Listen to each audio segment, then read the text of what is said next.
Welcome back. I'm Helen Fretter, editor of Yachting World, and we're continuing our look at the latest launches in the 37th America's Cup cycle, together with naval architect and yacht designer Thomas Tison. Today we're taking a look at Luna Rossa Prada Pirelli. The Italians were the third team to unveil their second generation AC75 and have been test sailing in Cagliari, Sardinia, where the team base is.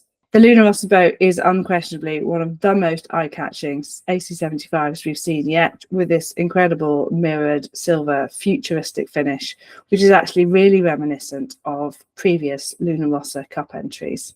The Italian team, of course, are also the team that got closest to Defenders Emirates Team New Zealand last time around. So what are the key elements of this design that have really caught your eye, Thomas? Well, I think, as you say, the first thing is this aesthetics and the look of this boat that is fantastic. And the second thing, from a more technical point of view, is the hull shape, of course, and the aerodynamics. It's just a splendid looking boat. I think we can say that it's an evolution of their previous America's Cup boat. So is there agreement in design philosophies? Is there quite a lot of division? Well, I think, as you say, at the moment, from what we can see, there seems to be two families developing. On one side, there is Luna Rossa and American Magic, which have a very deep and low volume bustle. And on the other side, Team New Zealand and Ineos at the moment. And these are the two main families in terms of hull shape. Here you can see the two families of boat. On the left-hand side, you can see Luna Rossa and American Magic to some degree, with quite a fair hull, quite a deep, low-volume bustle. And on the right-hand side, what looks more like Team New Zealand and Ineos, where they have packed a lot more volume under the main hull shape. And so you have to imagine that when the boat is floating, you have more weighted surface area on Luna Rossa than on the more circular shape of Team New Zealand.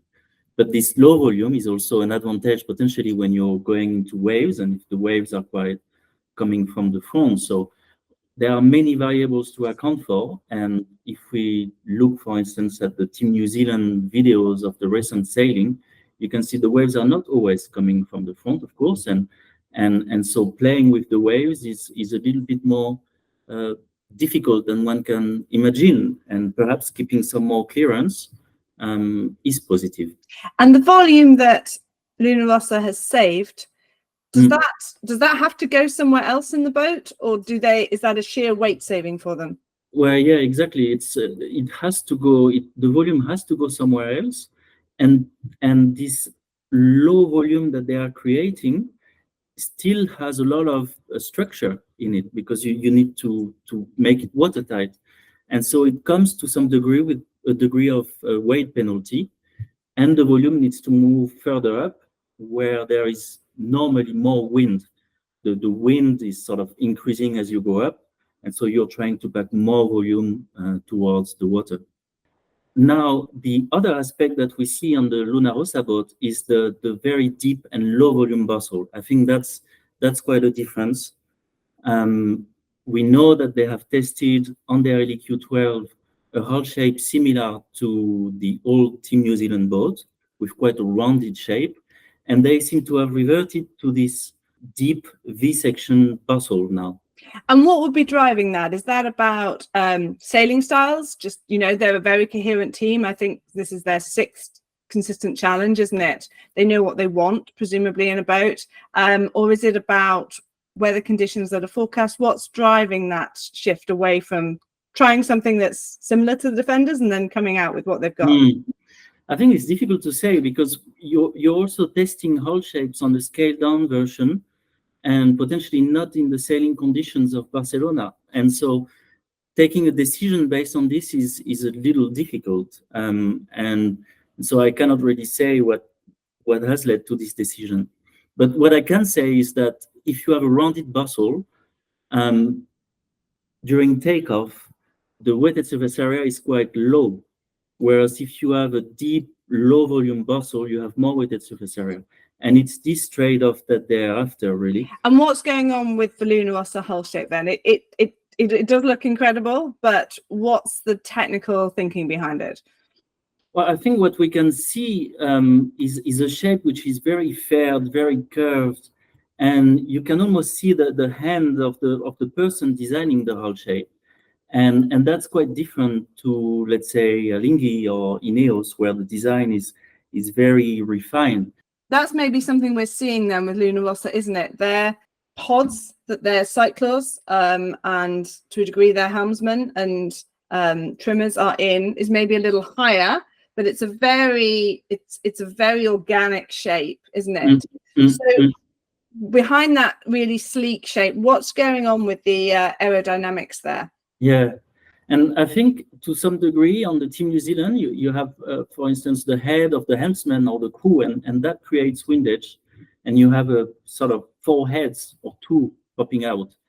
And on the Luna Rossa boat, they have raised the surface to sort of cover all of the crew together, even with windscreen. You can see here the windscreen that they have designed for the helmsman to be able to, well, see where it's going. And by the look of it, it also seemed like they can change it during testing to improve the visibility, I guess. So there's a sort of fared section in there through which there's a degree of visibility, but it's going to be limited visibility, isn't it? So there's presumably a trade-off there when you get into pre-starts and boat-on-boat engagement. Well, yeah, exactly. And I think that's really the key, is that in theory it can be faster, but in reality, can the helmsman really see what's happening on the race course? How will this impact performance? And also, how can this be sort of improved? And the class rules allow to have a screen and also webcams. And so potentially we will need to see in the future whether there is a system for the helmsman to see the race course in a different manner. And the reason why we are trying to reduce drag, and I think that's quite a key aspect, is that it does not only make the boat go faster, but it has a direct impact on the pointing ability of the boat. And so the lower the drag is, generally, even hydrodynamics or aerodynamics, the higher the boat can point into the wind. And that's why all the teams are really trying to lower the drag in every possible area. And the other thing that we're looking at here as well is that the helmsman's gone right forward, which is a shift from last time around, isn't it? And they've moved their cyclors back. So is it that purely an aero gain, or are there other things you can do by moving that weight around? So I think generally all the teams, from what I can see, have tried to push the crew weight forward. And by pushing the crew weight forward, you're loading more the main foil, and which obviously creates the support for the boat and is further out. So you have more righting moment for the same weight, and you can basically sail more efficiently. And so that's, I think, what every team has tried to do. And then there are variations around the theme, depending on where the cyclers are. And this is, again, I think, mostly has an impact in terms of weight placement. So we can see we've got this really sleek topside running down to the transom, but then we have a sort of gantry arrangement. This is all rudder structure going on back there? Yes, it's really the support of the rudder. And in the past America's Cup boats, there were cross braces around the rudder, which were supporting the upper bearing of the rudder. And you can see that the teams have really tried to push and reduce the aero drag, because they have now come up with a way to remove this cross bracing and package it all into this airfoil cover. And I think that's quite a nice detail that you can see on Luna Rossa, on the Team New Zealand boat as well.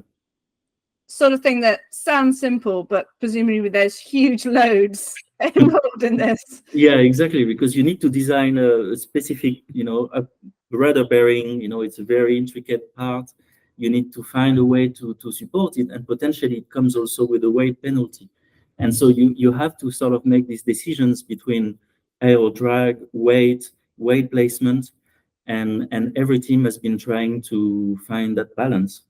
one of the things that a lot of the teams would have been doing at this stage in previous cups is spying on each other and Yes. trying to see what they can see. This time around, we have the Recon program, which is where America's Cup organisers basically photograph and video and report on data that the teams have to share. Is that changing the game at this stage?